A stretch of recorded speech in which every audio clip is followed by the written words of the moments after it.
So we love being able to share those sneak peeks with you, and we actually want to move to the live Q&A portion. We love hearing your feedback on what will help you get more value from Domo, what will drive your business. We are successful when you are successful. So this year, we have 2 ways for you to ask a question. You can submit your questions in the conference app, and thank you to those of you who already did. And in addition, we have microphones in the aisles where you can line up if you'd like to ask a question. So after each question, we'll ask the entire audience. For those of you who have been here before, you know how this goes. We ask by a raise of hands for you in the audience to indicate how valuable you would find that question or feature added to the roadmap. And in years past, I have used a patent pending method to count the percentage of raised hands in the audience. And this year, we're going to mix it up a little bit. I've taught my method to 3 of our favorite people who are going to come out and help us do the counting, actually. So please join me in welcoming Carolyn Daskalakis, Ian Tickle, and Paul Harrapin to the stage.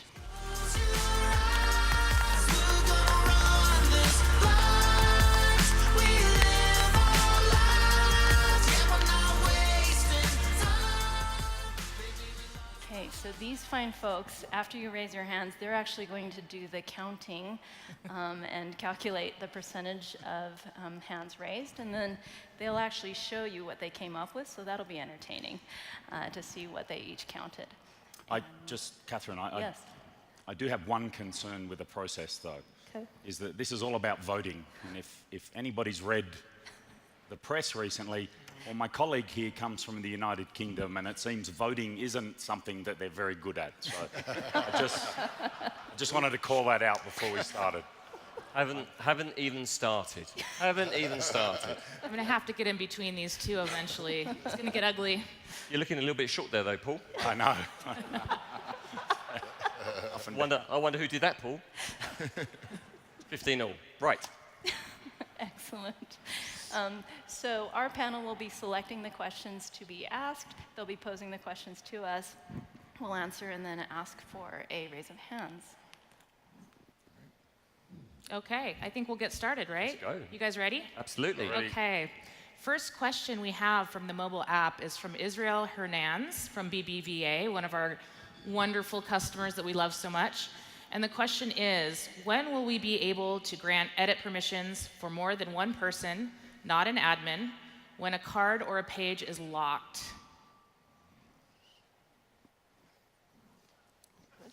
Hands up. That's me. I like that.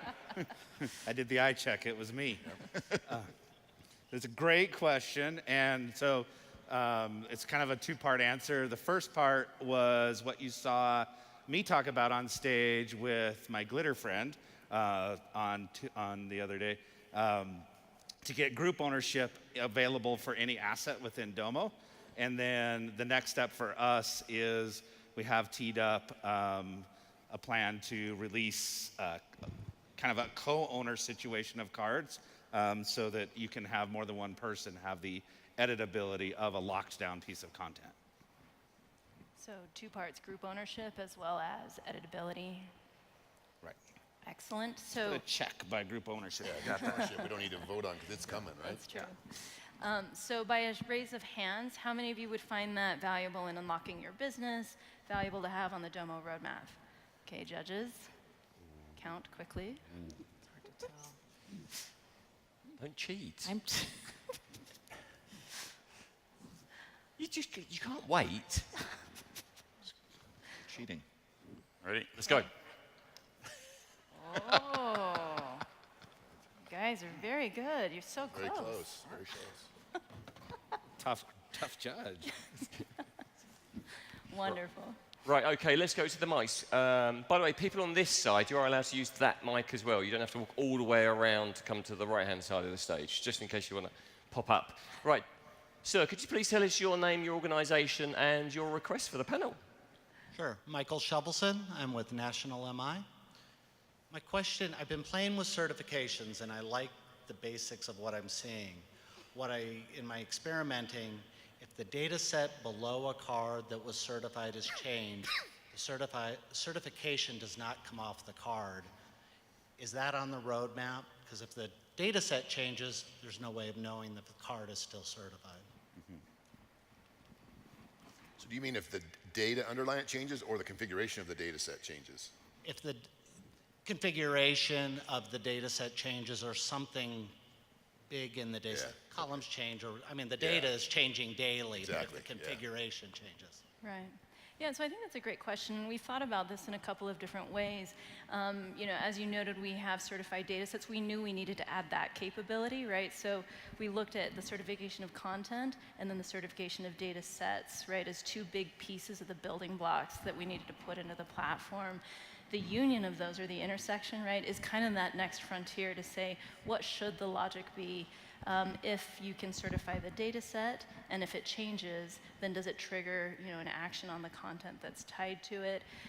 So, you know, we've thought about that. Certainly, you're right on track with where our heads are going to, and you know, it makes a lot of sense to have a relationship between those, or at least, I think, some configurability, because I think as a customer, as a user, you may want to choose as an admin, hey, in this case, I do want it to break the certification, and maybe there are cases in which you may not.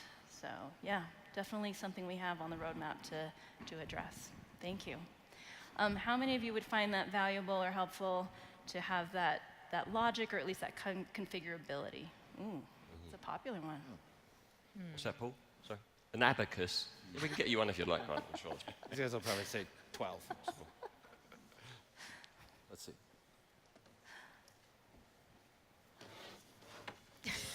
Come on, I told you. Okay.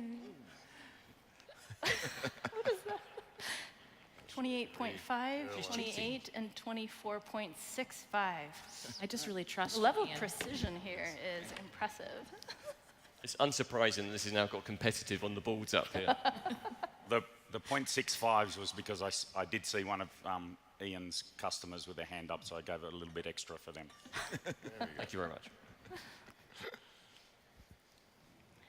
Okay, next Can I question. go off the board? Yeah. Chris, Christopher King from Lamb Western has a question. Can I have a default filter set for my card filters on a page or a story? Want to take that, Adam? I'll take it.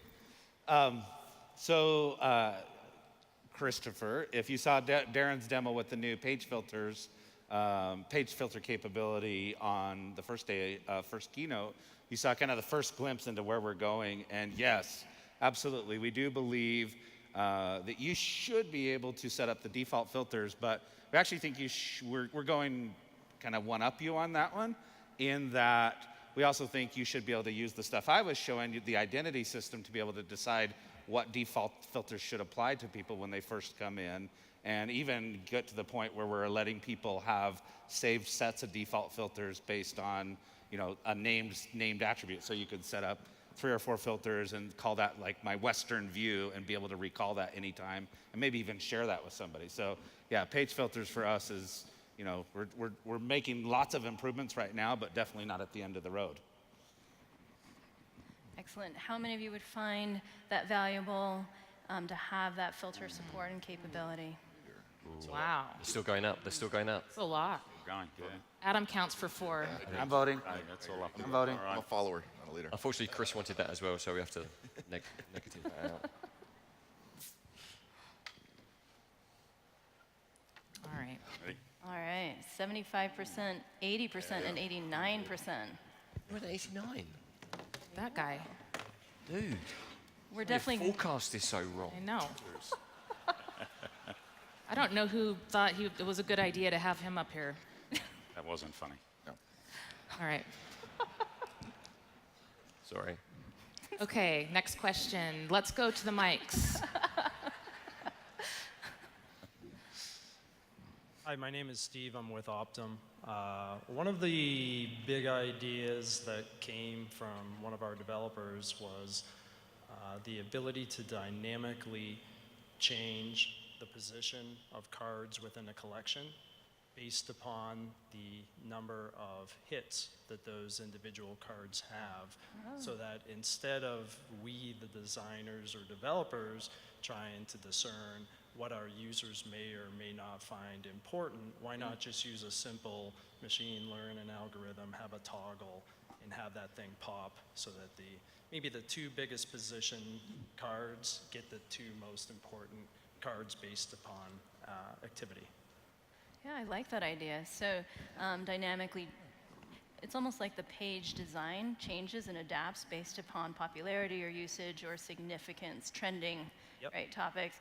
I think that's really interesting. We could also tie in whether more conversations are happening around it, or frequent data set updates. I like that. I think that's a great idea. Like a trending topic kind of collection mode. Yeah. Yeah, I think that's a great idea. I mean, usually when we talk about responsive design, we just talk about the physical size of things, not responsive to interest or activity or maybe who you are. I think it's a really interesting idea. We have experimented with some things like that.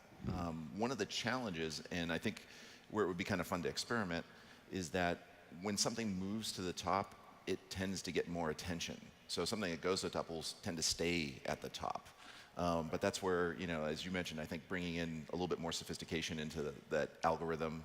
Sometimes we've used what we call like a weighted decay, so that if something has interest, that interest begins to sort of fade. But I really like how within the design dashboard, you have a mix of the different sizes of card layouts. And so you wouldn't necessarily force rank them, but maybe you'd put the top 2 at the bottom left and the top right, and then mix them around. I don't know. Yeah. It's cool.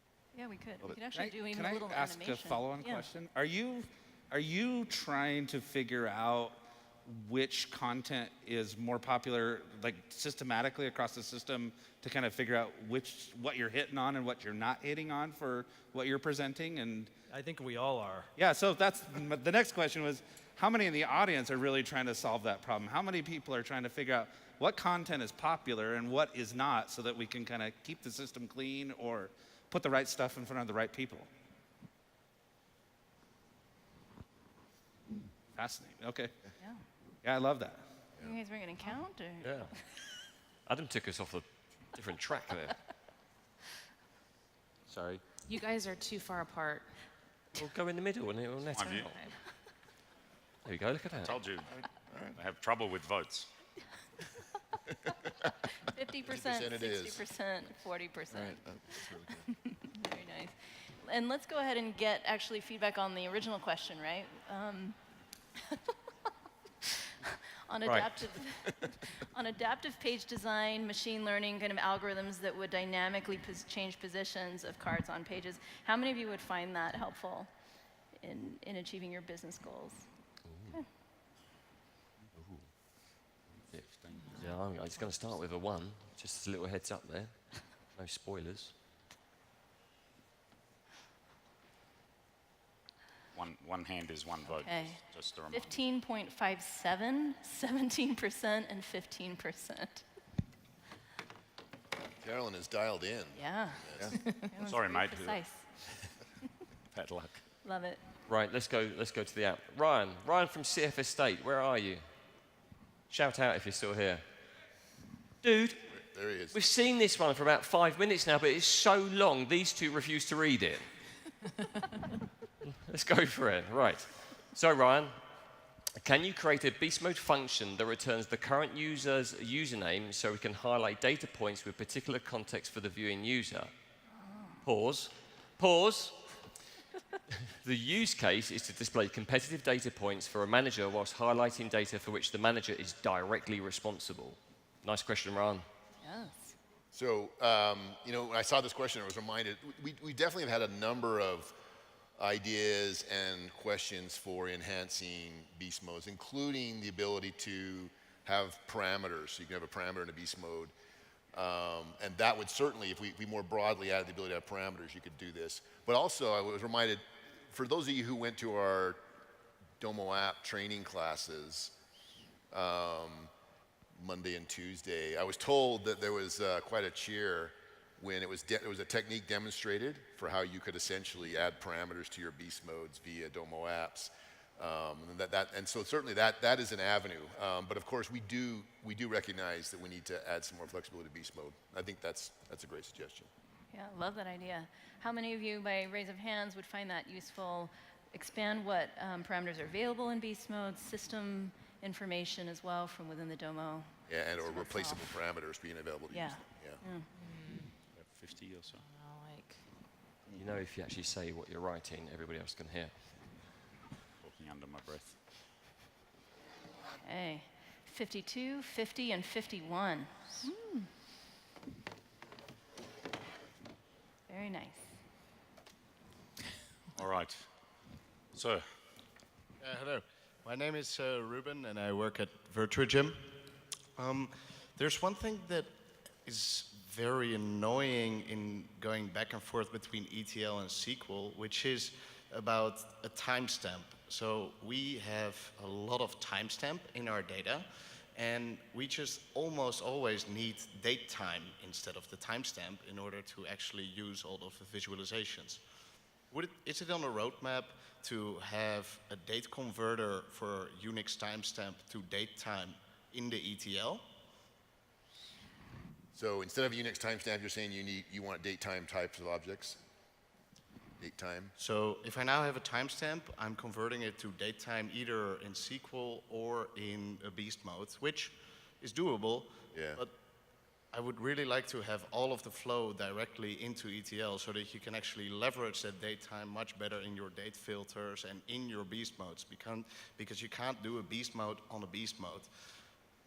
Right, so having that functionality as the converter is really what you're wanting, so it's a lot easier to do in the flow definition. Yeah, so like a Unix timestamp converter inside the ETL. Yes, yeah, Unix time conversion in the ETL. That's definitely something that I think we've talked about certainly, and I think it's just on the roadmap. So it's, we love hearing that would make a big difference to you in terms of prioritization. By raise of hands, how many of you would appreciate to having that date time converter in ETL? Well, that's pretty good.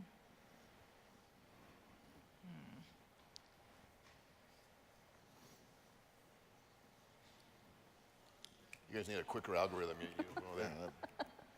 I did mine first, I don't know. and I didn't look at anyone's score. I wasn't cheating, I promise. I don't know where Paul was I looking. got slapped on the wrist when I was in year 4 for doing that, so never done it again.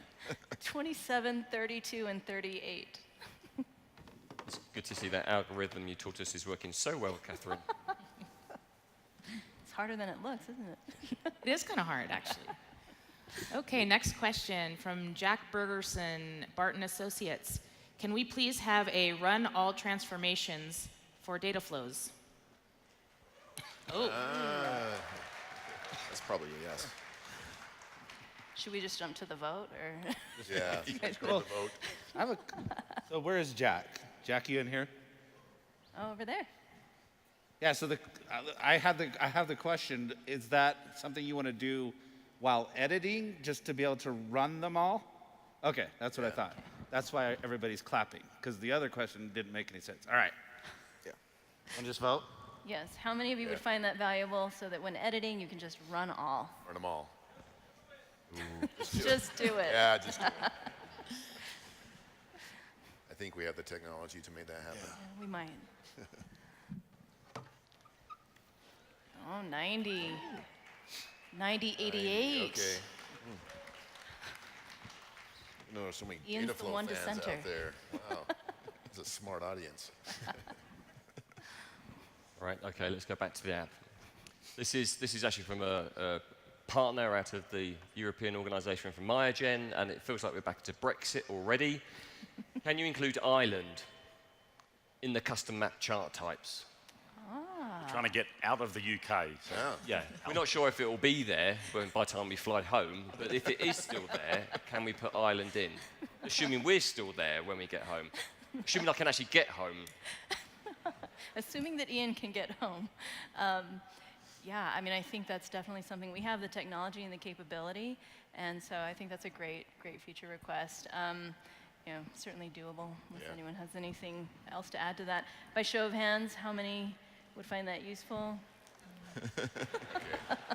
Nice. That's a loaded question. I think you've seen. If you wonder what's wrong with the world these days, look at you lot. How about if we take out Michigan and put Ireland in instead? Something like that. Well, I saw every European put their hand up. So, That's 100. and you're I didn't use percentage. I just went raw data 5. 5%, 100%, and 2. and 2 people. All right. I think my Australian colleague has forgotten where he actually came from. Before the criminal record. Was actually England. I went, not Ireland. Kept that a secret Okay. from you the whole time. Sir, My name is Daniel Rabiner. We work for Nativo, and we run our business on half-year periods. And I was wondering if you could add a half-year segment to the cards. Currently, there's month, week, quarter, year, For a new granularity. Yeah. Yeah. but not half-year. Yeah. Yeah. Yeah. I think we certainly could. That would be great to hear what the audience thinks about that one. Yeah. too. How many of you would find half-year granularity in charts and Domo helpful? Whoa. Did you notice that was a certainly could, not certainly would? You're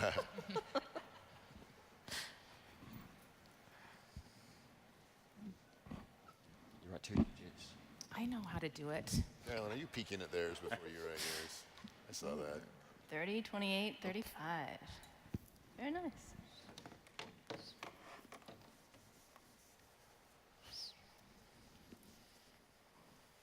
you're up, Caroline.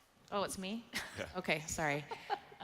Jay Shan from Mobiletron, and I've heard this one a lot from customers.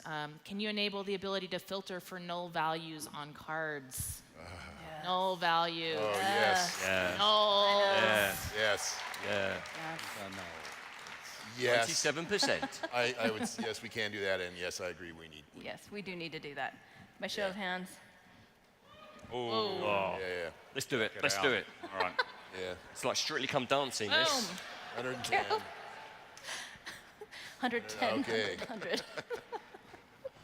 No more debate about that one. Yeah. It's a good one. Right, could you really good. scroll back on the questions? Because there was a question that I quite liked.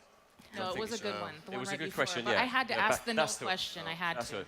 So Eliza Barry from Richie May, I like this one. So what do you think is the most underrated feature of Domo that you wish more users knew about?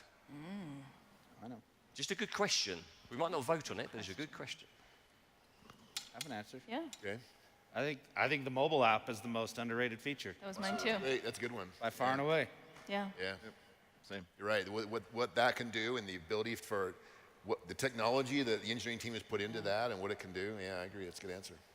So maybe we do this the reverse way. Hands up in the audience if you use the mobile app. That's good. Look to your right, and if somebody hasn't got their hand up, look at them and just say, "What are you doing?" Seriously, it's fantastic. Right, question for myself. Right, this side, someone needs to get up. Just please, because she stood there, she's so lonely. If not, one of my team pop up and pretend you're a customer. Right, sir. Caleb Marutsky with Pappas Restaurants. So we actually have two different calendars. We use a fiscal calendar, and then we kind of have a payroll calendar. I would love to have a third custom calendar in Domo. So then I can leverage all the time sequences and everything else. So the technology that we use underneath the covers architecturally for custom calendars, I think we would allow us to support that with some work. But it'd be interesting to hear, what kind of demand there is for each customer having multiple custom calendars.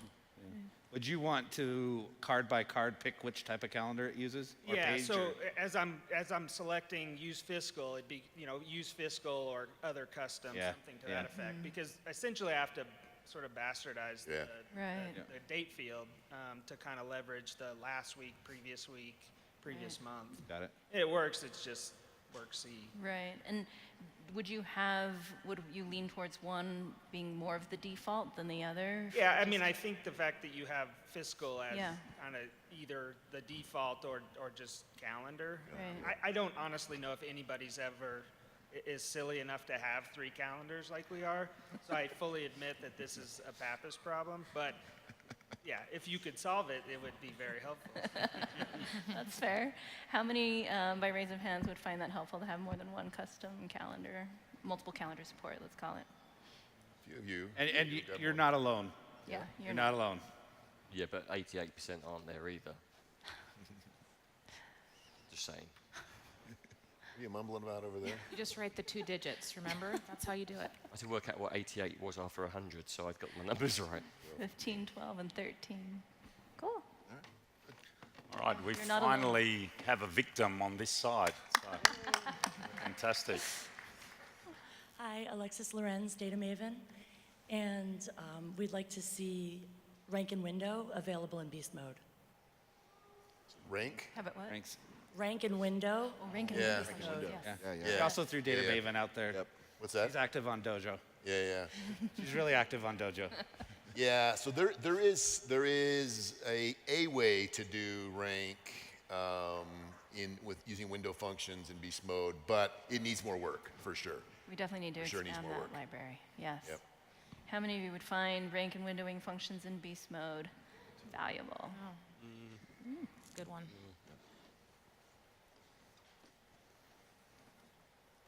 I'm putting my vote up, but I am slightly concerned that I have no idea what that question was. This is generally a very weird set of results. This is a wide swing, 50, 37, and 70. 70%. Yeah. Well, I had 3 of my Japanese customers vote, and Oh, it's they've waiting. flown a really long way, so I had to give them extra impetus behind their votes. A waiting mechanism going Yeah. on. That's It's against that the patent rules. pending. It's skewed to Asia. Corrupt judges. Is it me again? It is, yeah. You Yeah, again. the way it's working is that we'll go 1, 2, 3, then back to 1, How does it go? 2, 3, Oh, 1. got it. Okay. So Bill Ogier from Billaby, product request. How about a data set that identifies which pages or cards have trouble with card rendering due to broken beast modes?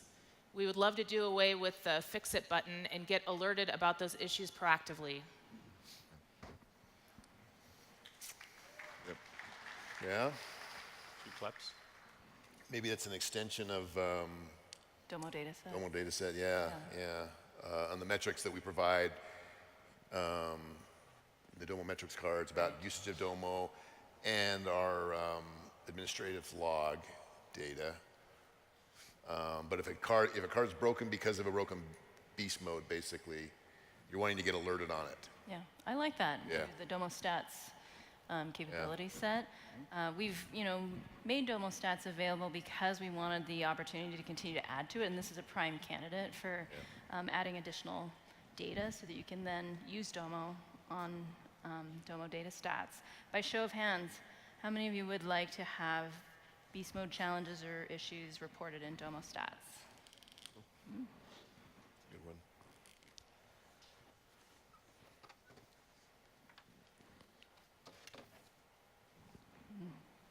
80, 82, 72. Right, okay. Kim from Harcourts International. Can we get access to some of the videos shown in general sessions? They would be great tools to help share the Domo learnings with our teams. I think, aren't we we're thinking about licensing those to Netflix or to... Am I on? Yeah, I'll share this one. The intention for the last 5 years has been you'll get them the day of the show. And it's sufficiently been annoying to me to the point where earlier today we had a text message thread, and I was guaranteed that next year you'll get them the same day as the show on a YouTube channel and inside the product. So yes, all the sessions will be available. This year we'll do our best to get them out as soon as possible. Next year they'll happen same day. Nice. Yeah. Binge watch Domopalooza videos. Hands up on that one.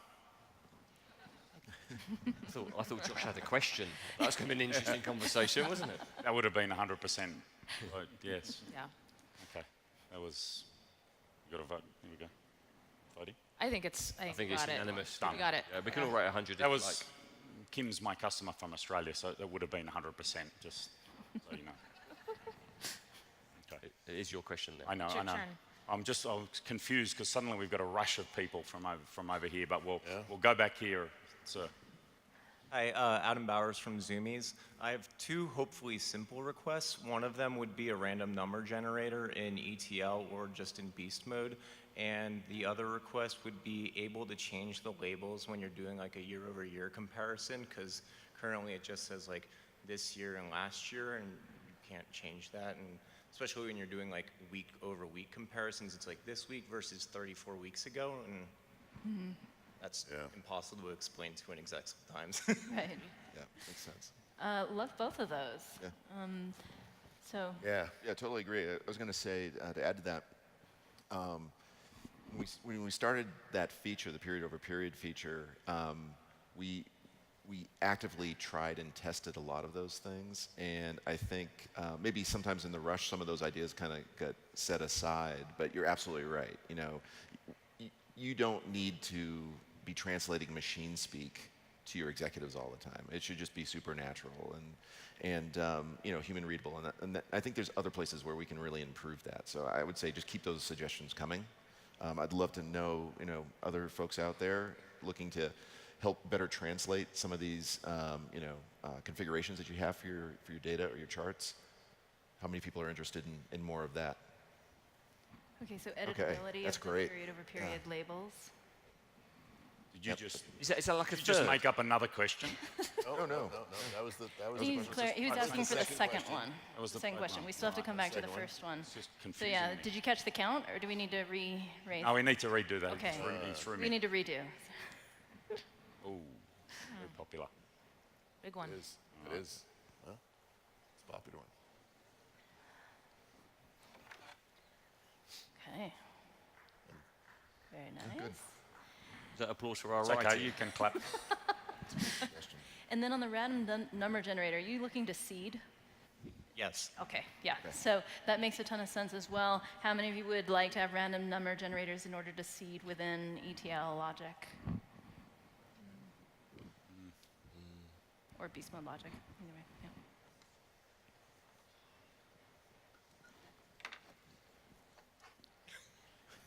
Paul. 30, 29, and 9.9. Paul's got some customers over there again. Was it? I thought it was 9.9. That's a 99? Was it 9.9? He's 9.9%. 9.9. Because none of his customers recommended it. That's why. Yeah.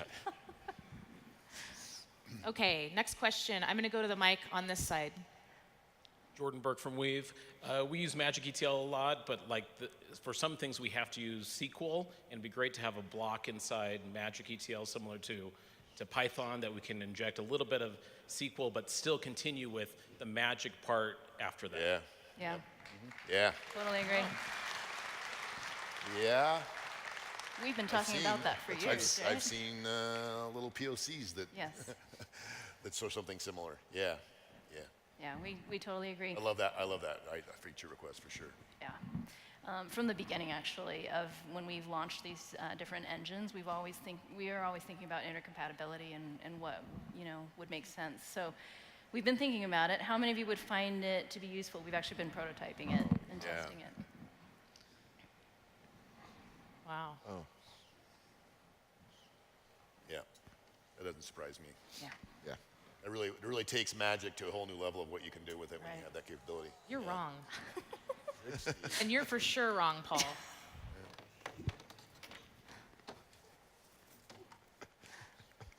Can't work with these. I am. I am from down under. That could have been 90, you know. Right. Okay, so let's go back to the app. So Daniil, is it Daniil Langer from Allied Universal Services? When will we be able to reference beast modes inside another beast mode? Probably hear a lot, yes. Oh, yeah. Have you been planting questions? No, yeah, that one. I absolutely know it's been requested, and I would love to see that one. We internally request it, we talk about it.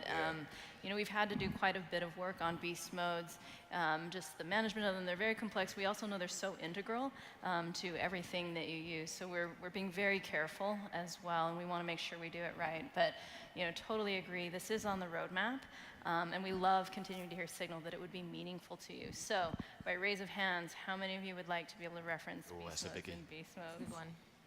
Yeah. It's got a bit high. Oh, Oh my my gosh. word. Whoa! Wow. It's like we get each other now. Wow. So great. The algorithm's getting better, Catherine. See? It's the learning. AI. Okay, I was going to the mic, but I love this person's name, so I'm gonna go here on the board. Akil Reddy Patiola from Madison Logic has a great question. Interactivity between cards when embedded. When a user clicks, it should add that clicked field value to filter all the possible embedded charts, though there are stories standalone. Okay, so that last part is basically you're saying even though you can do that with stories, you're asking about standalone cards, I guess, is the question, right? Because my first take when I read that is, yeah, that's exactly one of the great things about stories is that you can customize a click on this chart is going to impact this chart, and you can design that into it, and then you can embed the interactive story. But as far as individual cards, Yeah, on the individual card side, there are definitely some enhancements coming around embedded individual cards that allow you to have a lot more programmatic control to the card. So the first thing that we're really enabling that would let you do this is allowing you to have your container pass more filter criteria individually to the card, so you can set up the parameters that will be passed individually. But we definitely see it as kind of a step to get to eventually, where we can take events from an individual card and pass them to another card that might be embedded on the page, kind of as a final refinement to that whole system. So how many of you would find that valuable to have embeddability of a standalone card that can actually programmatically filter other cards? Or I guess other parts of an application, really. I think we're single digits. Yeah. Yeah, our direction definitely has been put those cards together in stories. Yes, the whole package. Yeah. Sorry, Akil. Okay, next question. I think we're going to go to the mic over here. Hi, Joshua Stan with Deltile. On scheduled reports, we'd like the ability to be able to select cards from multiple pages into one scheduled report without having to go create another page for the report. Also, being able to send the scheduled report once the data actually updates, because we've been caught a couple times where the scheduled report goes out before the data updates, and then also readership stats on scheduled reports. That was a triple play there. Yeah. Boom, boom. Which one do you guys want? So, which is your priority question? 1, 2, or 3? For voting purposes. Probably the sending unscheduled reports when a data set finishes. Yeah, I was going to say, I think that too, yeah. I think it makes a ton of sense. And adding the ability to have more and more of triggering based on those kind of criteria versus in the cases where you can only set a time, right. I think those are great enhancements. Yeah. Let's take a vote on that one. Okay, so vote on triggering the send based not only on time. You can currently base it on time, but maybe basing it on an event or an activity. Yeah. How many of you would find that valuable?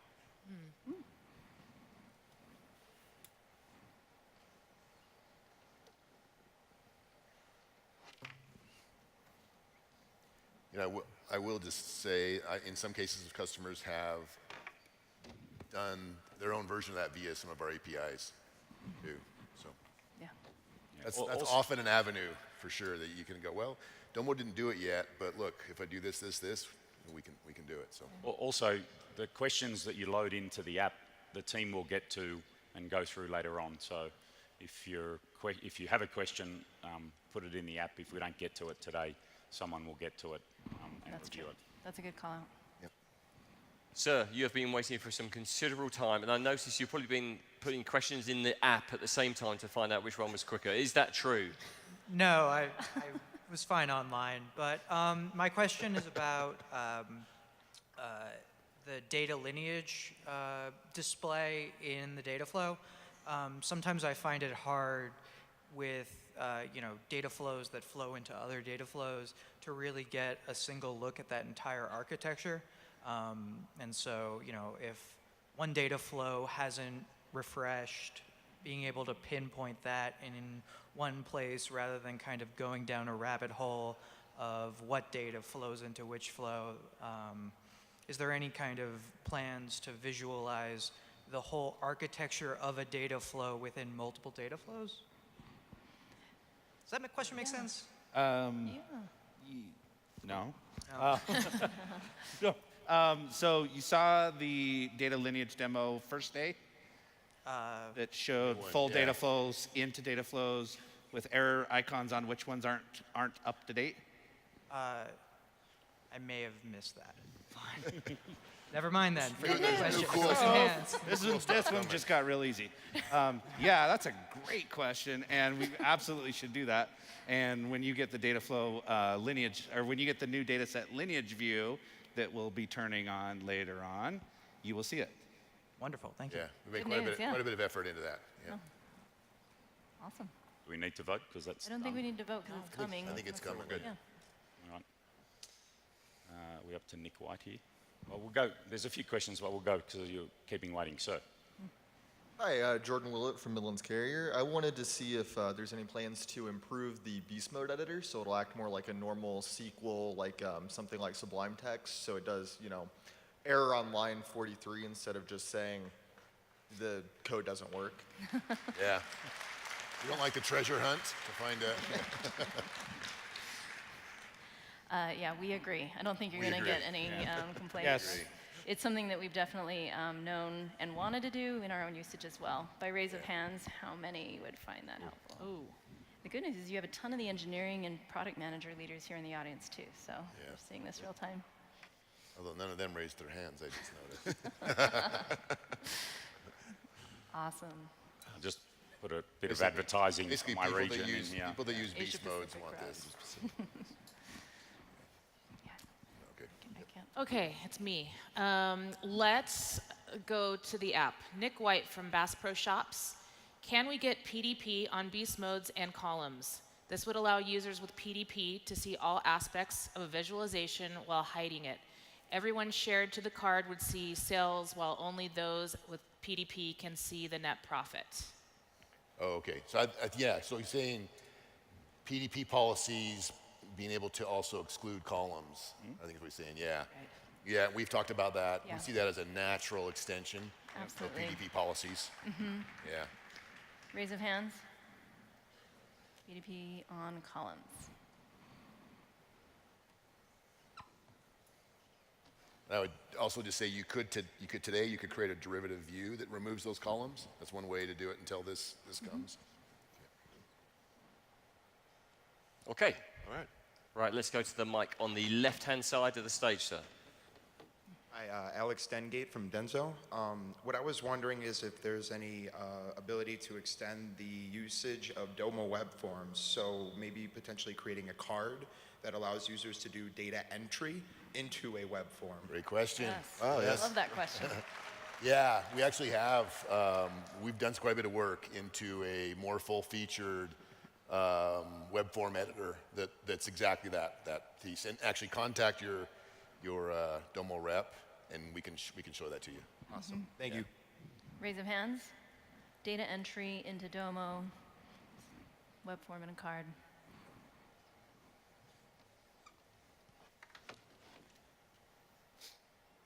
Cool. Yep. 1990-75. Right. Jennifer White from Mississippi Valley Regional Blood Center asks, can we get access to the data center from the mobile app? This is a great question. We've talked about it a lot, and some of what's gone into it is really the form factor. What's the data we need to surface? What problems are you trying to solve from the mobile app most commonly, right? So that we can make sure that we make that experience something that is seamless and really helpful and easy to use. But it's certainly something we've talked about as being on the roadmap. How many of you would find that valuable to have data center access from your mobile device?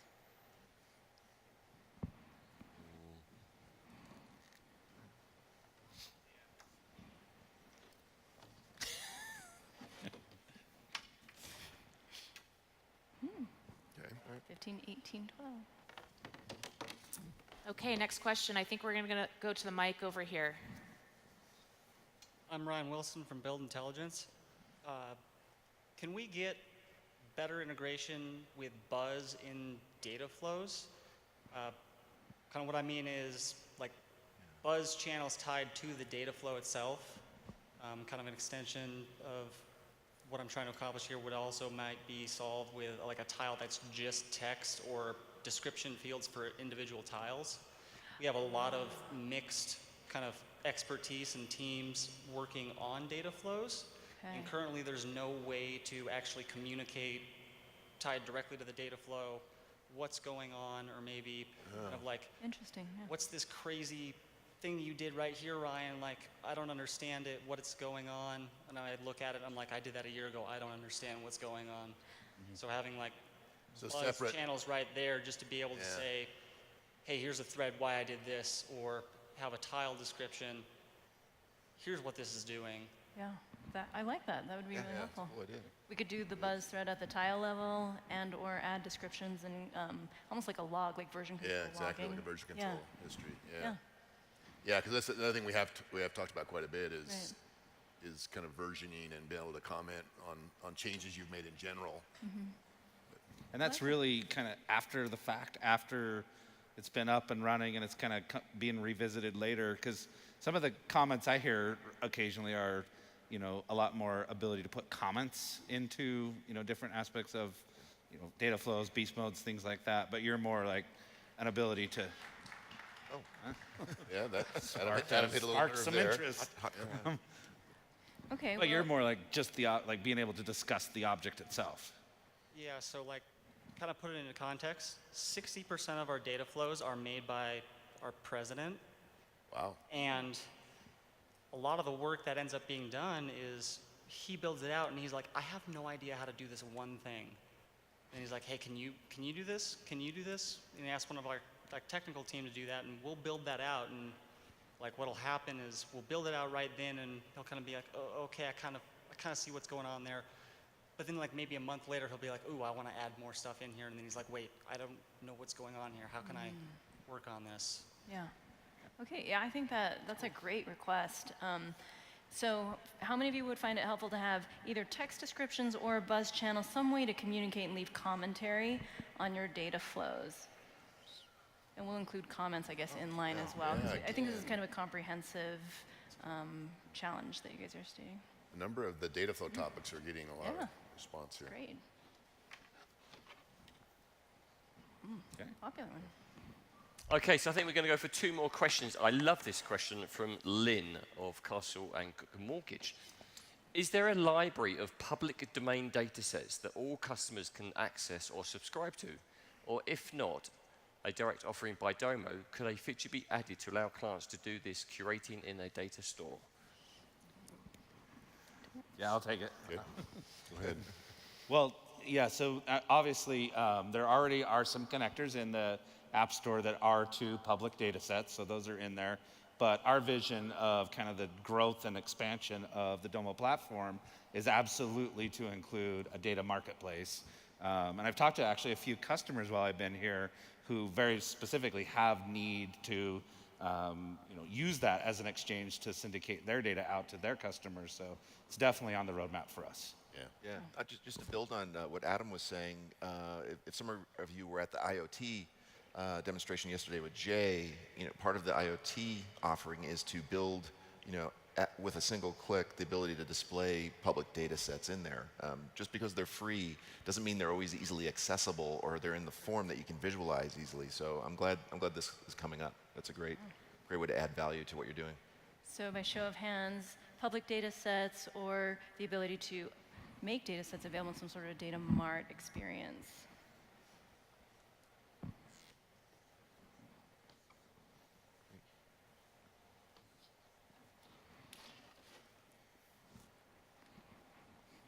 Wonderful. Okay. Okay, last question. We'll go to the floor. Sir. Richard Salinas, Case Fine Jewelry. Any plans to be able to update the data set right from the mobile app? So there's a number of cases where we have customers that from their mobile app, they have users that are adding data that does go to Domo. It would need to be a data set that you anticipate as being supplied by that source versus just any data set. Is that what you're asking, Fout? Like if you have a data set that's powered to a connector, you're not wanting somebody to modify that on the mobile? No, well, essentially, so we have stores everywhere and reconciliations that happen at the end of the night. That data is being fed from our point of sale from some other systems, and our staff can't leave until the data set is refreshed. And sometimes that's 15 minutes out, depending on the last transaction. So we're hoping to, so basically right now, we always have someone available at all times, depending on the different store hours, to push the data set, from a desktop, whereas any of the admins, which is only 3 of us, could be out anywhere and be able to push that data set. So you're wanting to be able to trigger to say, hey, the data set needs to push from mobile. Yeah, basically just refreshing it from the mobile app. Oh, yeah. Yeah, okay, yeah. That makes sense. How many of you would find that valuable to be able to trigger or push a refresh from the mobile app? Please raise your hands, please.